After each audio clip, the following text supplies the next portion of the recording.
now dropped 3 straight. And when you put it all together, Darryl, you got this riddle.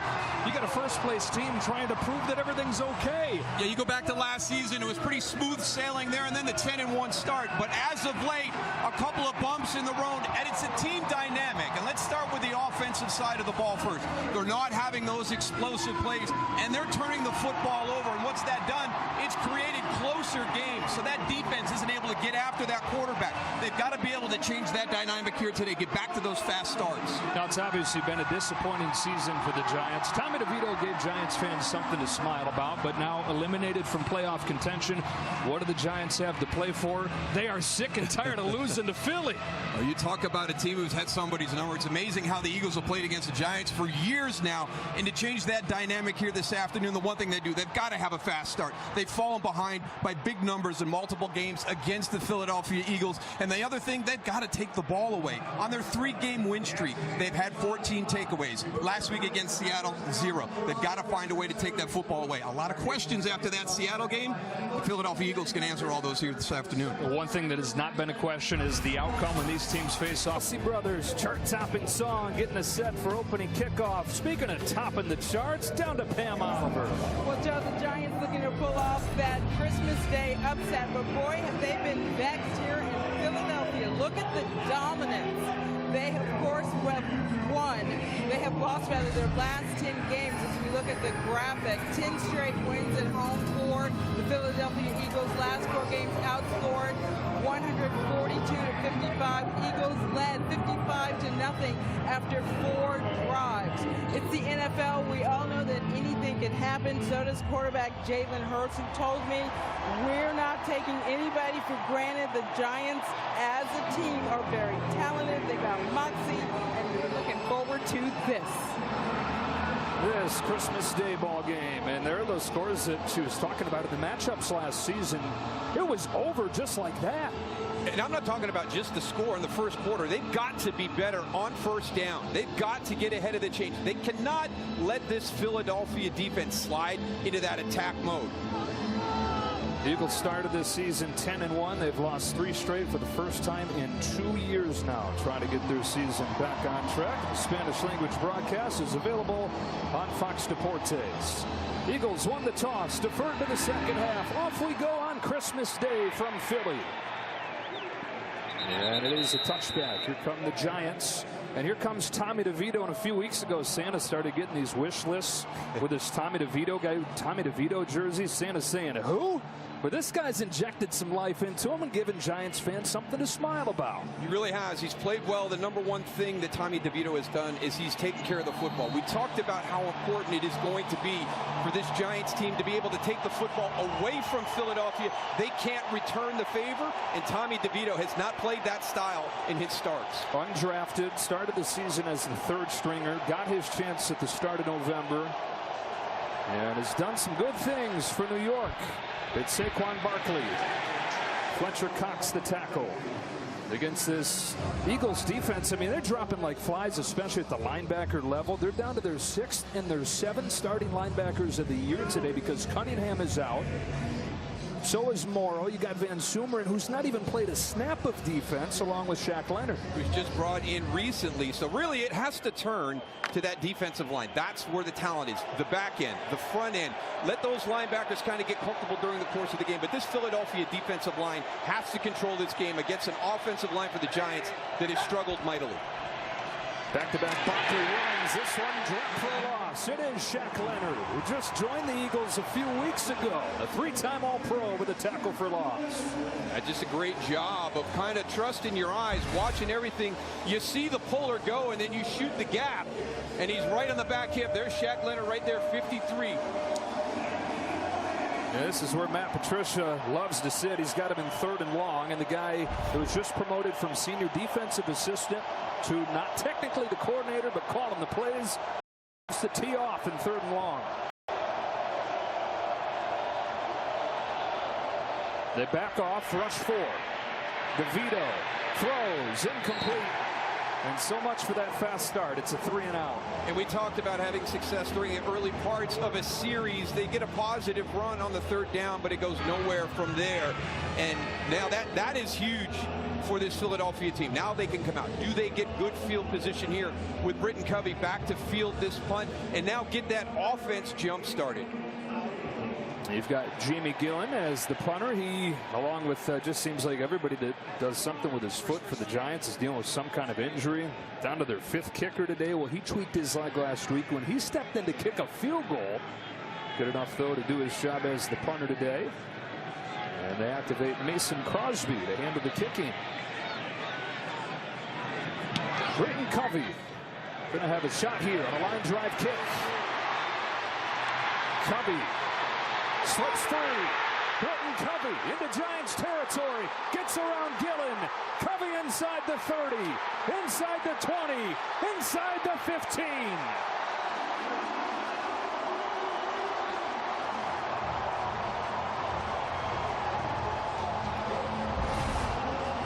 You cannot do that. You cannot kick the ball to Britton Covey and not have hang time.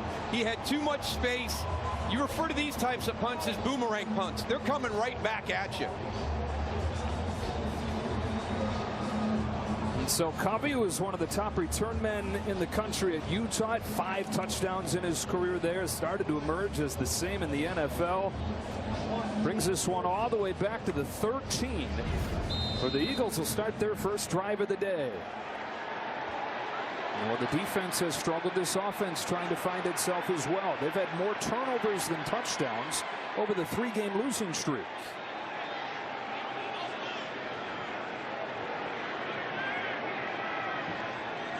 On their first play, it's DeAndre Swift. And just like that, the Eagles have it 1st and goal. So a 50-yard punt return after a 3-and-out, and then 12 yards from Swift. This is just a great call. And, you know, this is one of the things you're wondering, where has DeAndre Swift been? Kayvon Thibodeau does not play that well. You've got to trust him. A.J. Brown, Devontae Smith out front. Good blocks downfield by the wide receiver group. You could not have scripted a worse start. And here comes the brotherly shove to cap this whole thing. And movement before the ball's even snapped. You see, Kelsey still has the ball. And flags are flying. Giants are saying this should be on the Eagles. Ronald Torbert, our referee today.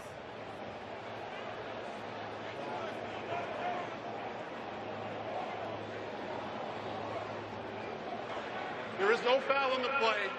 We were holding up the snap to allow the defense to complete its substitutions. It's 1st and goal. We saw a penalty last week. Jason Kelsey, you know, sometimes he'll nudge that ball forward, but he said he lined up too close to the ball, and so his balance was off, and he reached the thing a couple feet ahead. That's a big penalty, which has been part of the issue during this 3-game losing streak. What? Eagles normally not a very heavily penalized team, but that's gone through the roof lately. Now, how about this? I mean, just automatic on the tush push, the brotherly shove, as you called it, over these last couple seasons. Rest of the league trying to duplicate it. Nobody can do it like these guys can. Got it with the assist. Hurts into the end zone. There's a flag down, though. Hurts is in, but there's a flag. All kinds of stuff to sort out. And Kelsey is hot.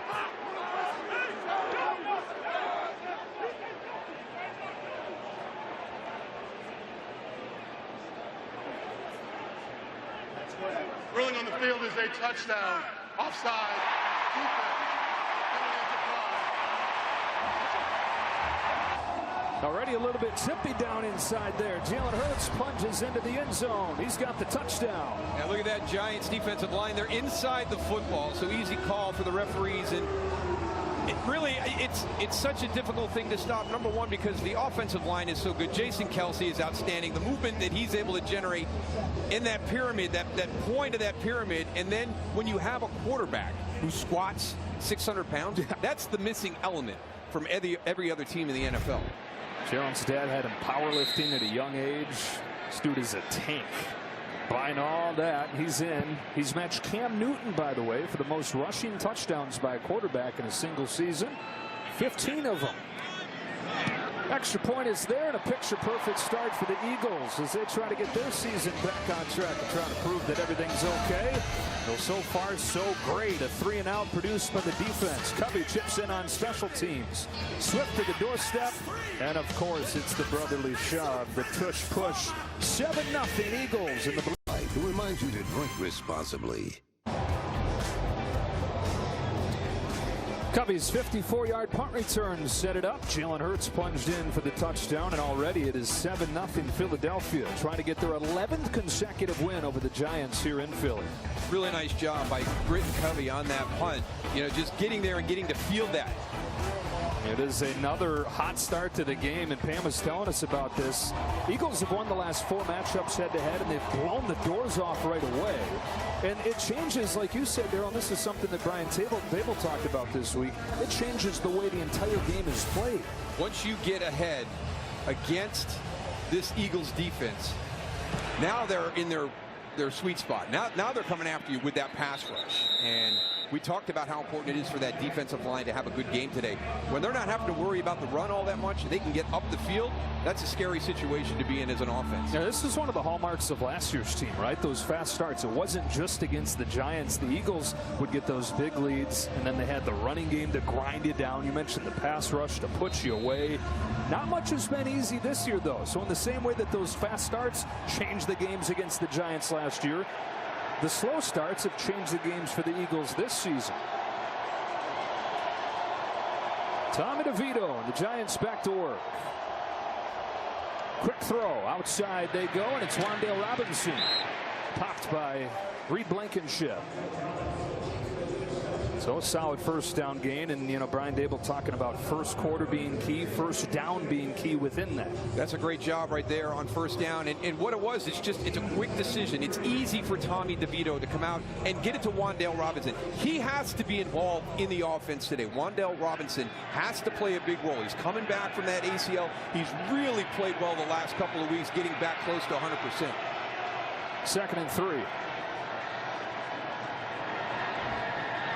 Barkley has some room and has a first down. And the other thing, if the Giants are going to have any shot today, Moose, it can't look like last week when he had 9 carries for 14 yards total. So surprising to see the participation and see the production from Saquon Barkley. And, you know, he's got to be involved if the Giants are going to have success this afternoon. He's one of your best offensive players. And to see his stat line and participation last week against New Orleans was very surprising. He's one of those guys who's saying, I'm sick and tired of losing to the Eagles and having to talk about why we can't beat Philadelphia. Pressure coming from the secondary. Flushes DeVito. Man open underneath. It's Daniel Bellinger. And the second-year tight end has 15 yards.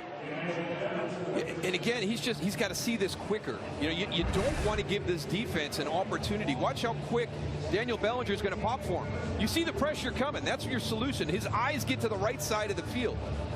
Fortunate that he was able to be flushed to the left and then pick up Daniel Bellinger out in the flat wide open. Tommy DeVito, who had that big game against Green Bay on Monday night a couple weeks ago, was the player of the week. Took a step back last week. He didn't think they played with enough swagger, and he said, I take that personally. I try to be the spark for that personally. Timeout taken by Philly. First charge timeout. Philadelphia, this is the 30 seconds. You know, so Brian Dable comes over to the Giants last year, offensive mind, and they made big improvements. They have been near the bottom of the NFL for years. They were middle of the pack at least last season, but this year they've stepped back again. And you talked about it. There have been some key injuries, but it's been unsightly a lot of the year. It really has. And last year, I think one of the things that really changed, it was different than in years past. There's always been injuries to key people for the New York Giants. It's one of those mysteries about the game of football. When you play it, you have injuries, but it's really hit this Giants organization. Daniel Jones, he stayed healthy last year. He's been out the majority of this season. Saquon Barkley stayed healthy last year. He's missed 3 games. Andrew Thomas, your left tackle, Evan Neal, your right tackle, just not able to keep the key pieces to this offense healthy. So for the 4th time in the last 5 years, the Giants are 31st in the NFL. They're going to run a trick play here. All kinds of razzle-dazzle, and it's Barkley with a flag down. About 7 dudes touched it there, and then Barkley caught it for 5 yards. Hassan Reddick stopped him. There's a flag in the secondary. It's a lot of work for 5 yards. That sure was. A yard for every guy that touched it on that play. DeVito seems to think that it's on Philadelphia.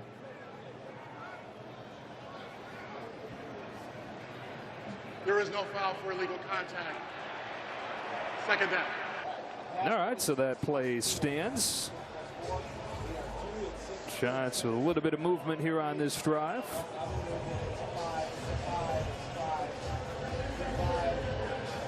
Nick Sirianni making the move to Matt Patricia. Yeah, the Eagles gave up more than 100 points over a 3-game span, and so he strips the coordinator Sean Desai of the play calling duties 13 games into his tenure as the DC. 2nd and 5. It's Barkley. Stopped in the hole by Shaq Leonard. And I think part of the reason, Darryl, that the 3-game losing streak has felt so jarring has been some of the stuff around it, like the coordinator change midseason. There's been a lot of things that fuel the questioning from the fan base and from the media here in Philadelphia. If everything is okay, why are we making these big decisions? And Nick Sirianni was asked that question. Is there any personnel changes coming? Anything big going to happen moving forward? And declined that they would do anything. And then shortly after that makes the big decision at defensive coordinator with Matt Patricia and Sean Desai. 3rd and 6. Breida comes in for Barkley. Quick throw. Darius Slayton has some room and has a first down for the Giants. Leading receiver for the 4th time in his 5 seasons in New York. It's going to be interesting to see how Matt Patricia starts to defend the outside. That's where the football needs to go. We've seen him in empty and the ball coming out quick to Wan'Dale Robinson. On that opportunity, it's out quick to Darius Slayton. That's what they're going to have to do here to start, just to kind of get into a rhythm, get that football out on the edges quick, let your playmakers get yards after the catch. Bring in an extra lineman here, something they've done a few times so far. First down for the Giants at the Eagles 37. Play action. DeVito, coverage tight, so he throws to the sideline. Barkley tries to drag the feet. Yeah, and incomplete. Didn't quite get those feet in. And when you're worried about keeping your quarterback protected, you're going to send less people into the routes and keep more people back into protection. So there were only 3 receivers out on this route, and you're bringing in an offensive lineman to kind of beef up that protection element. But that means that somebody's got to win. And you've got 3 guys going up against that secondary of Philadelphia. They did a great job covering it. Got a flag flying here, Darryl, before they even break the huddle.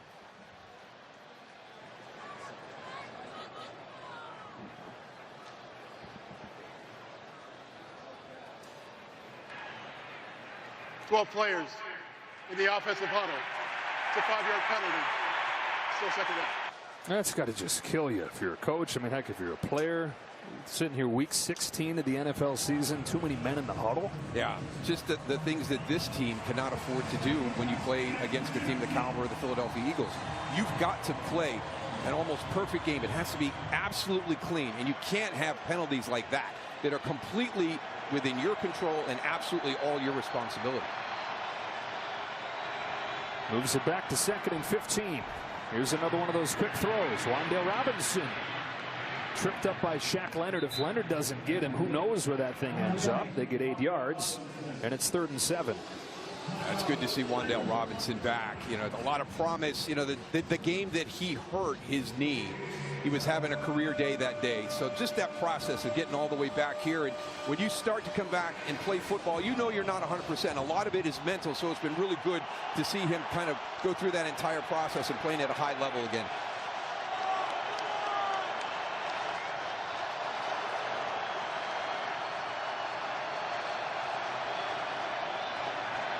DeVito over the middle has Water, who drops it. Drops what would have been a first down and plenty more. Opportunities to make plays. You have to make them. This is going to be a good catch and run for Darren Waller. It's a little bit on the back shoulder, but you got to come down with that play. That's your big acquisition in the offseason to really kind of jumpstart the ability to stretch fields and open up the middle of the field in the passing game. How about Mason charging forward to the 35 with the flag flying in? All good with the field goals, but I think that's an area to watch today is the kickoffs, because that was about the 5-yard line.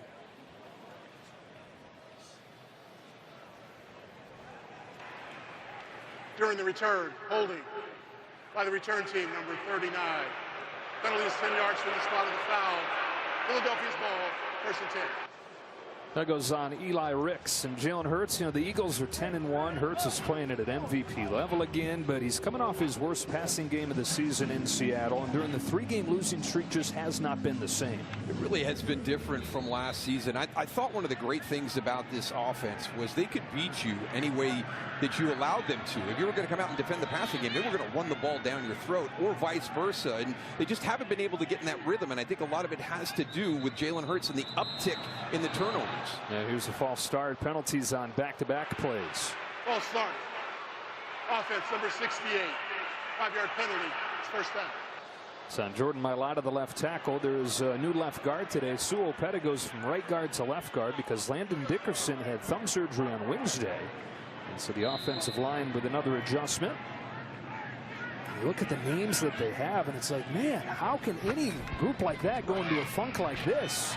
Looking downfield, first play, Dallas Goedert crossing the field for 18 yards and a 1st down. And I think that he's one of the keys to this offense getting back on track. We know what A.J. Brown can do in the big plays from Devontae Smith, but snap after snap, I really think Dallas Goedert, number 88, just a great route runner. Look how he turns around Xavier McKinney right there to get to the out route down the sideline. Goedert broke his arm in November and only missed 3 games. Breaks his arm and he's back in less than a month. His 3rd game back here today. From the 31, Swift waited for something to open up and then accelerated forward for a gain of 5 against Wink Martindale's Giants defense. And we talked about it at the top, Joe. The one thing that this group has to do, they've got to find a way to generate those takeaways from this Eagles offense. That's something that's going to carry the entire team. And if they're going to have a chance today to pull the big upset, it's going to all be on the shoulders of this defense taking the football away. Hurts to the outside. This one's for Smith, who stays on his feet. Deonte Banks try to slam him down. Not before he gets into Giants territory. And Devontae Smith, who's closing in on another 1,000-yard season, has 17 yards here. Philadelphia coming out and doing something very similar to what the Giants did on that last drive. Just come out, take what's there. You know, you've got such great skill players. You talked about when we went through that list. I mean, that is such an impressive list. Just get the football to them and let them be their athletes. A little bit up-tempo here. Pressure's picked up. Hurts has all day through the hands of Brown. That's a rare sight.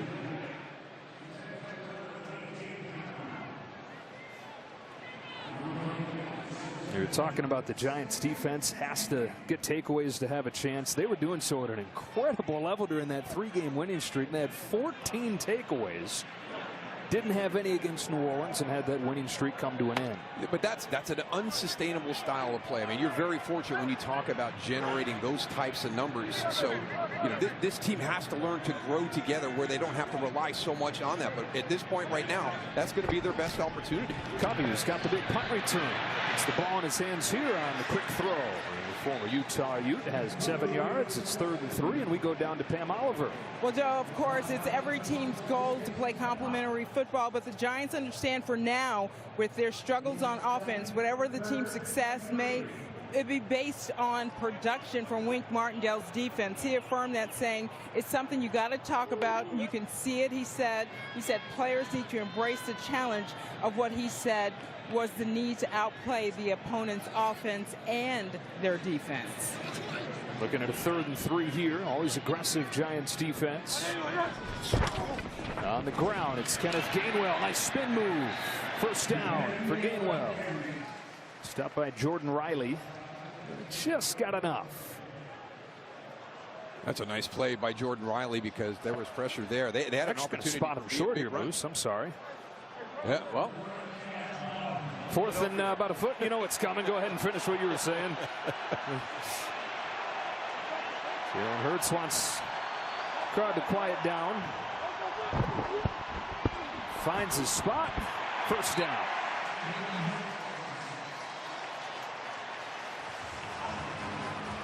It's amazing to me that there's just no way to really stop this.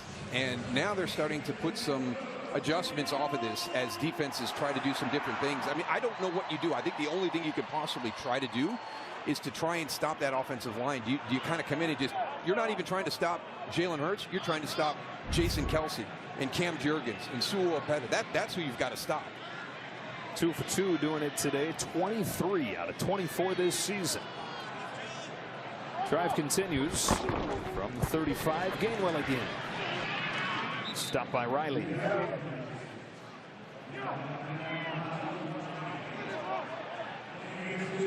One of the other things is the run game. That's been one of the more confusing things. And here comes DeAndre Swift and Boston Scott. If it's a Giants game, we got to get Boston Scott in there and let him do something magical here. So, but I just did that run game, which was such a huge part of what they did last season. Everything, in my opinion, kind of was based off of that. The success that they had in the passing game came directly from the threat of them being able to run the football. 2nd and 8. Here is Boston Scott, who's got 11 touchdowns in 9 games against the Giants in his career. He's got 20 total in his career, 11 of them against New York. We saw Brian Johnson sending in the play call there. That is one of the big stories here. One of the stories underneath the stories that he's the new OC. Shane Steichen, of course, going to Indy. And no knock on Brian Johnson. It's just I think you're seeing what an impact Shane Steichen made. Absolutely. And you know, the dynamic of switching play callers, it's just a different style. And some people are so good at it. It's just completely natural to them. They're able to anticipate what the defense is going to do and always be one step ahead. Pressure coming on 3rd and 5. Knocked down and almost a house call for Isaiah Simmons. If he had caught that fastball, goodbye. Instead, 4th and 5. Watch number 19 right here, coming in, walking up, got his eyes on the quarterback. He's such a talented athlete, just trying to find a spot throughout his NFL career. I think he's a really good piece for Wink Martindale to try and find a home for. But that's surprising right there, because he's been a safety. He's been a stack linebacker. He's got good hands. So great read, great anticipation. Just missed finishing out, getting that interception. Eagles well within field goal range, but they'll go for it on 4th and 5. Pressure comes again. Hurts underneath as a first down to Dallas Goedert. 2nd 4th down conversion of this drive.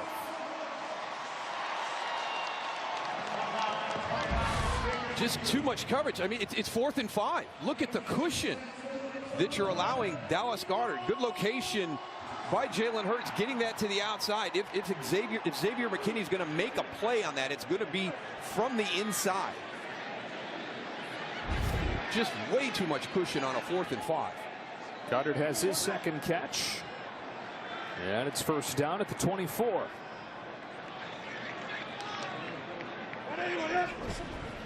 Hurts to throw. Sideline. Brown. A.J. Brown even better than his record-setting first year here in his 2nd season in Philadelphia.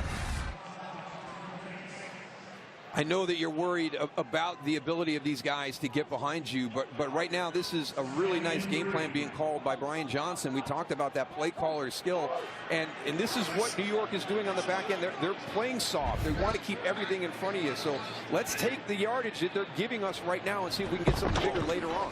Fake the run, throw outside for Jones, but incomplete, and it's 3rd and 3. Yeah, A.J. Brown, I mean, he had first season almost 1,500 yards, sets a Philadelphia record. He's probably going to break that. He's within about 160 yards doing that again. He's 2nd in the NFL behind Tyreek Hill. And he's been really good. He's been great for a long time. They said that he was so fueled by that Super Bowl loss that he went home, took all his work to another level, showed up a little bit faster, a little bit stronger, practicing a little harder, somehow a little better even on the field this year. On 3rd and 3, Smith comes in motion. High snap through Hurts' hands. Able to get to it. Able to throw it. And they're going to get a first down out of it. It's Grant Calcaterra's first catch of the season. Just like they drew it up.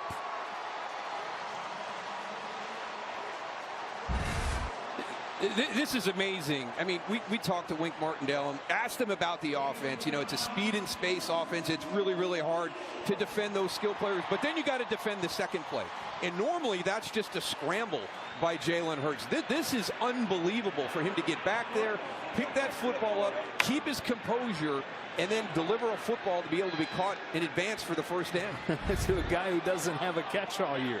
So 1st and goal inside of a minute in this first quarter. They want a timeout. They don't get it. DeAndre Swift lowers the shoulder and gets inside the 5. Nick Sirianni was sprinting down the sideline trying to get a timeout call. They'll be okay with that solid first down gain.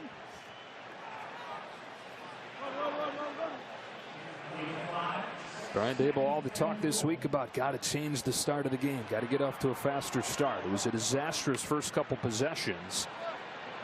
Down 7-3 here. Eagles at the doorstep again. 16th play of this drive.